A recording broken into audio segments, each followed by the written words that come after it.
Hey everyone, welcome back to Care Fiction. I'm your host Subhankar. I could not contain my excitement when I saw Katie Sackhoff in a live-action Star Wars series. She played a host of roles across films and TV series, but to me, she will always be known as Starbuck from Battlestar Galactica.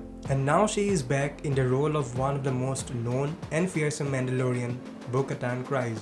She did provide the voice for the same character in the Clone Wars animation series, and the fact that she is reprising the role is mind-blowing. But who exactly is Bo-Katan Kryze? Let's find out. With this video, we open our Star Wars segment with multitude of upcoming content specially related to The Mandalorian.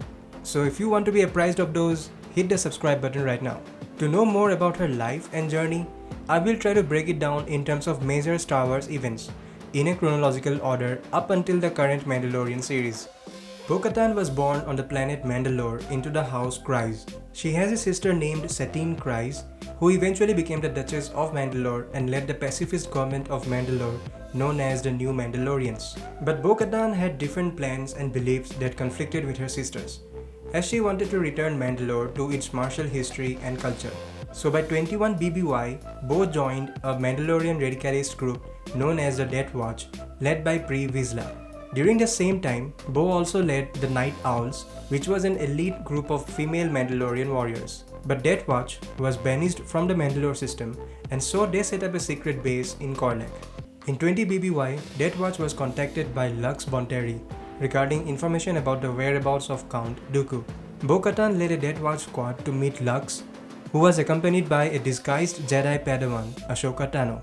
But later, they had a little skirmish with the Death Watch, and finally Tano and Lux escaped after Bo-Katan was bested by Ahsoka Tano.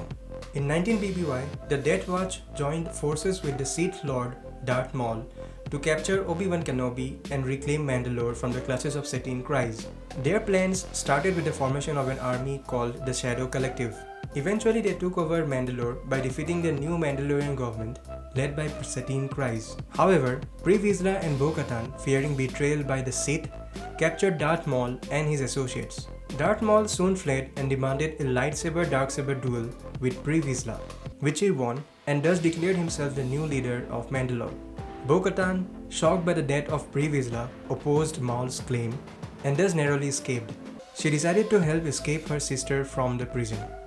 They called for a Jedi Order for help, and Obi-Wan Kenobi attempted to rescue Satine Kryze but failed. Maul took Kenobi and Satine as captives and finally killed Satine Kryze. Devastated, Bo-Katan attacked and helped Kenobi escape the planet. Sometime later, with the help of Ahsoka Tano and Obi-Wan Kenobi, Bo-Katan and her Night Owls captured Darth Maul, and thus she was named the Regent of Mandalore by the Jedi. But at the same time, the Order 66 broke out, and eventually the Galactic Empire began their occupation. Bo-Katan refused to give in to the Empire's rule and was betrayed by Clan Section, and thus was abdicated from her place of power. In 2 BBY, Clan Wren chose to resist the Empire, and so another civil war erupted. Around 1 BBY, Bo-Katan encountered Countess Ursa Wren and her daughter Sabine Wren, who were seeking a Mandalorian worthy of wielding the Darksaber and claiming the title of Mandalore. Eventually, after several battles, they reclaimed Mandalore, and thus with the approval of her people, Bo-Katan took the Darksaber and the mantle of the leader of Mandalore. The Empire believed that the Mandalorians would never submit to their rule, and the Empire did what they are best at. They started a great purge which killed several Mandalorians, and also forced Bo-Katan and the survivors to work in secrecy.